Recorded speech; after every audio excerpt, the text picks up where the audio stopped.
لا إله إلا الله وحده لا شريك له تفرد بالخلق والتدبير وكل شيء عنده بأجل مقدر.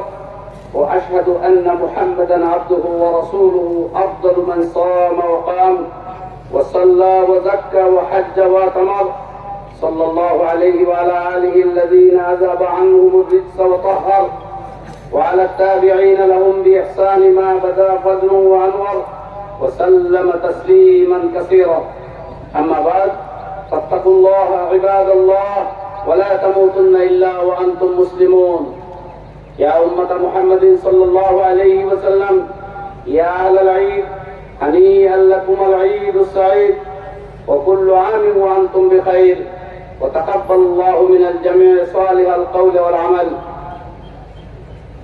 يا أهل العيد، ديننا الإسلامي منهج حياة، فلا يوجد خير إلا وقد أمرنا الله به، ولا شر إلا نهانا عنه.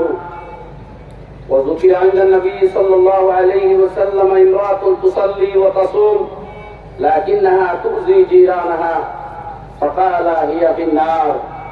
وذكرت عنده امرأة أخرى مقتصدة في العبادة لكنها تحسن لجيرانها فقال عليه الصلاة والسلام هي في الجنة.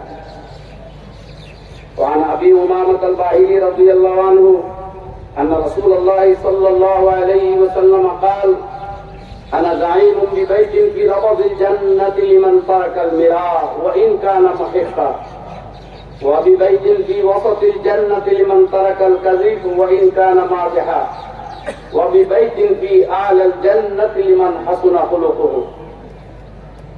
ومن أعظم ما يمنع الخير عن الإنسان التقاطع والهجران. عن أنس رضي الله عنه أن رسول الله صلى الله عليه وسلم قال: لا تقاطعوا ولا تدابروا ولا تباغضوا ولا تحاسدوا، وكونوا عباد الله إخوانا، ولا يحل لمسلم أن يهجر أخاه فوق ثلاث. لا يحل لمسلم، ففيه تحريم أن تهجر أخاك فوق 3 أيام.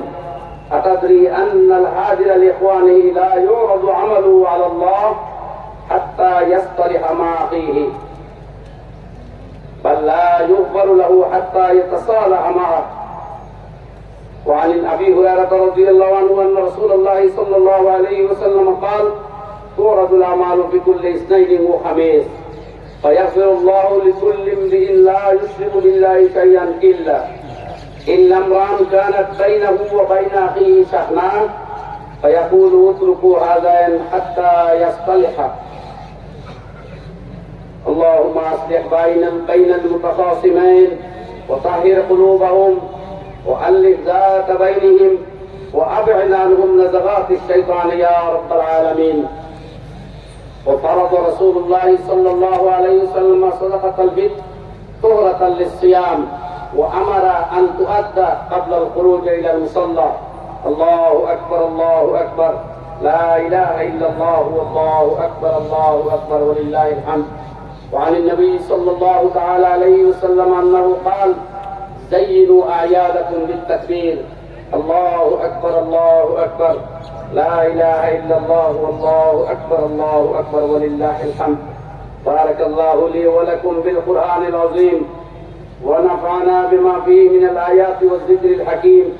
قد قلت ما سمعتم وأستغفر الله لي ولكم، إنه هو الغفور الرحيم.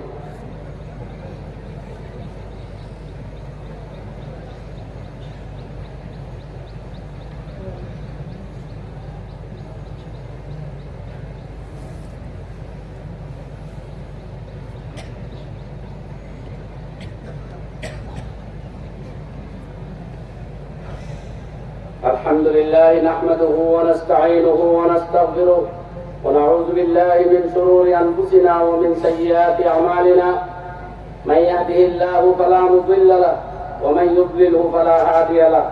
ونشهد أن لا إله إلا الله وحده لا شريك له، ونشهد أن سيدنا ونبينا ومولانا محمدا عبده ورسوله، صلى الله تعالى عليه وآله وسلم تسليما كثيرا.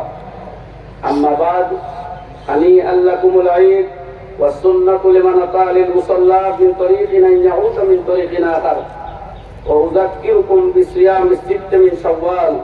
فقد روى مسلم في صحيحه عن أبي أيوب الأنصاري رضي الله تعالى عنه أن رسول الله صلى الله عليه وسلم قال: من صام رمضان ثم أتبعه ستا من شوال كان كصيام الدهر، أو كما قال عليه الصلاة والسلام.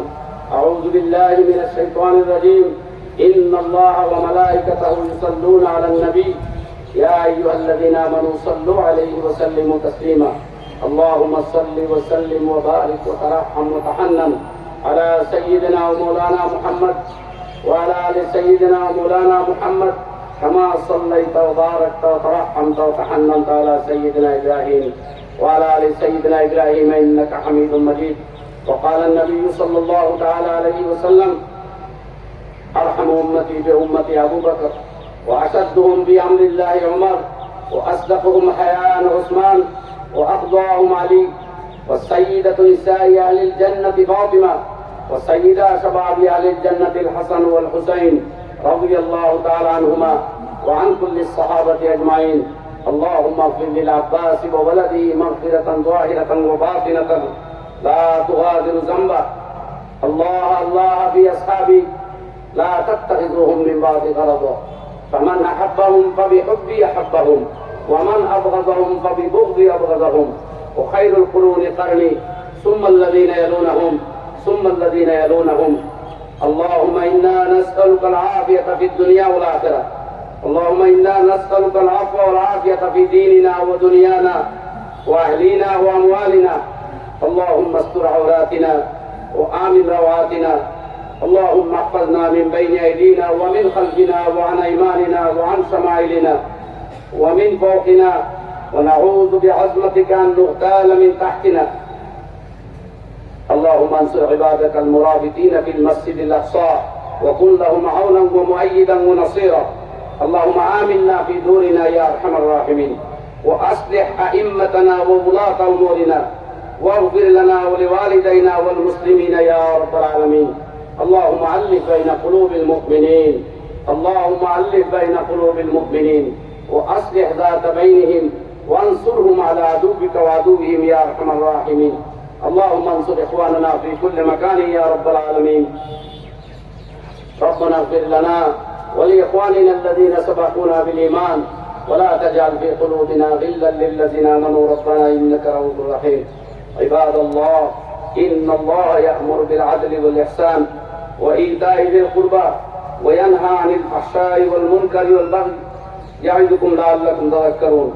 اذكروا الله العلي العظيم الجليل يذكركم، وادعوه يستجب لكم، ولذكر الله تعالى أعلى وأولى وأجل وأجل وأهم وأعظم وأكبر، والله يعلم ما تصنعون.